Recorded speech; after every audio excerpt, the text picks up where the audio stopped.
So hi everyone, Deepak Shah here. जैसे कि आप मुझे सुपर संडे के पॉडकास्ट में सुन पा रहे हैं, इमोशनल डिसीज़न जो मेरा तीसरा टॉपिक है।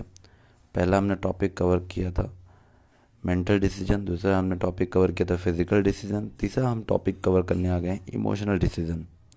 गाइस, मैं स्टेटमेंट अक्सर बोलता हूँ, if you are not aware about that thing what you are doing, what you have, अगर आपके पास कोई चीज़ है या कोई चीज़ ऐसा कर रहे हैं जिसके बारे में आप अवेयर नहीं हैं, so if you are creating emotion for that, that is the bloody fool emotion.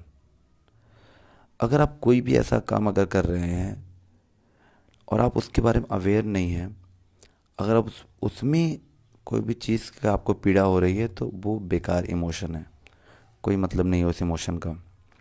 Just like that, लोग मार्केट में बहुत तरह तरह के लोग हैं।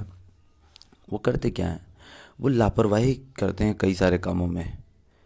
उन्हें अगर बोला जाता है कि you have to wake up in the morning, वो टाइम पे उठें, वो टाइम पे नहीं उठते हैं। उन्हें अगर ये चीज़ पता है कि हमें एक्सरसाइज करनी चाहिए, हमें बड़े आराम से हमें बाइक चलानी चाहिए, हमें सचेत होकर गाड़ियाँ चलानी चाहिए, हमें अवेयर होना चाहिए, बट वो अवेयर नहीं होते हैं। और उन्हें जब कुछ हो जाता है तो उनके पीछे जो बैकहैंड वाले लोग होते हैं वो इमोशनल हो जाते हैं, क्योंकि कहीं ना कहीं उनका ट्रस्ट उन पे, उनसे लव, उनसे मोहब्बत उनसे जुड़ी हुई है।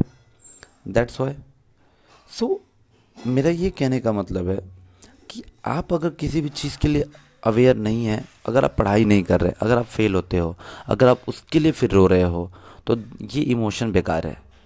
क्यों? क्योंकि पहले आपने तो प्रिपेयर करा नहीं। जब आपको बोला जा रहा था तो आपने प्रिपेयर तो करा नहीं, फिर आप उसके बारे में दुख हो रहे हैं, आप नाराज़ हो रहे हैं, आपको पेन हो रहा है, तो वो इमोशन तो बेकार ही है ना।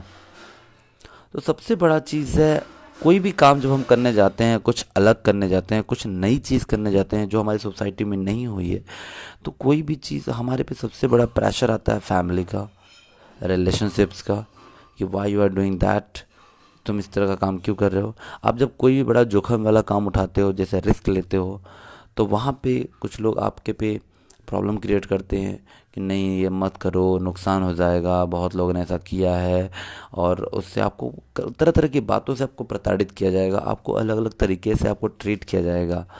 तो वहाँ पे क्या होता है कि that your emotions are bloody fool. मेरा ये सिंपल सा फिलॉसफी है कि वहाँ पे अपने आप को सेव करके रखें, वहाँ पे अपने आप को बचा के रखें, because emotions are very very very very important, but bloody fool emotions are bad thing. तो जो चीज़ पे ऊपर काम करो वो रिलायबल होना चाहिए, ट्रस्टेबल होना चाहिए, ऑनेस्टेबल होना चाहिए, अंडरस्टैंडेबल होना चाहिए, लुकेड वाइज उसका होना चाहिए। आप जो भी कर रहे हैं उस फील्ड में जा करके देखिए कि कौन लोग सक्सेसफुल हुए हैं, उनके साथ भी ऐसा हो चुका है ऑलरेडी, जो आप करने जा रहे हैं वो ऑलरेडी कर चुके हैं, तो उनके साथ भी ऐसा ही हुआ है, बिकॉज उन्होंने अपने लिए करा है। अभी आपने अपने लिए नहीं करा है, तो आपको भी वो फ्रेज से तो गुजरना पड़ेगा ना। There is a process. तो वहाँ पे उस फ्रेज से गुजरना पड़ेगा, तो उस इमोशंस का भी तो आपको सामना करना पड़ेगा। आपको लोग तरह तरह की चीज़ें देंगे, तो don't be like that. Be a brave person in your life. आप मजबूत बने, अंडरस्टैंडेबल बने, ऑनेस्ट बने, ऑथेंटिक बने, आप काम को करें। जो भी डिसीज़न आप ले रहे हैं उसको आप इमोशनली भी लें कि यार अगर कुछ बुरा से बुरा हो जाता है, what is the worst case scenario, तो आप उसमें अंडरस्टैंडेबल रहेंगे। तो सारी चीज़ें, जैसे कि उस मूवी में मैं आपको बताने चाह रहा हूँ कि एक मूवी मैंने देखी, सुपर 30। सुपर 30 में जिन्होंने एक्टिंग करी थी, ऋतिक रोशन ने उनके एक्टर बने, बट उसमें एक बंदा था जिनकी एक्टिंग ऋतिक रोशन जी ने करी थी। जब उन्होंने कोचिंग सेंटर, अच्छे खासे कोचिंग सेंटर को छोड़ा और वो गरीब बच्चों को पढ़ाना स्टार्ट किए कि मैं सुपर 30 बच्चों को ऐसे क्रिएट करूँगा जो कर कि जो लोगों के लिए बहुत ही बेनिफिशियल होंगे, और मतलब उनको मैं हमेशा टॉप रैंक पे लेके आऊँगा। तो उन्होंने सारे शान शौकत छोड़ के उन्होंने ज़ीरो से स्टार्ट किया उस चीज़ को। उनके फैमिली, उनकी मदर से उनको मना किया, उनके भाई ने उनको मना किया, बट उनका जो डिसीज़न था वो डिसीज़न था माय डियर फ्रेंड्स। बड़े से बड़े सिचुएशन में उन्होंने वो इमोशनल डिसीज़न लिया कि नहीं, आई हैव पेन, मेरे को दर्द है, but I have to do that only, मेरे को ये करना है मुझे। उन्होंने अपना हिस्ट्री खुद क्रिएट किया, हिस्ट्री क्रिएट नहीं होती, हिस्ट्री क्रिएट की जाती है।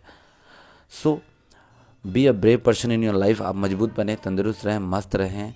इसी के साथ धन्यवाद। अगर आप मेरे को यूट्यूब पे देख रहे हो तो आप चैनल को सब्सक्राइब करें, अगर आपको अच्छा लगा तो शेयर करें, अगर फेसबुक पे देख रहे हैं तो you can follow us and Instagram. So thank you so much once again, bye bye, see you later. मिलते हैं किसी नए पॉडकास्ट में।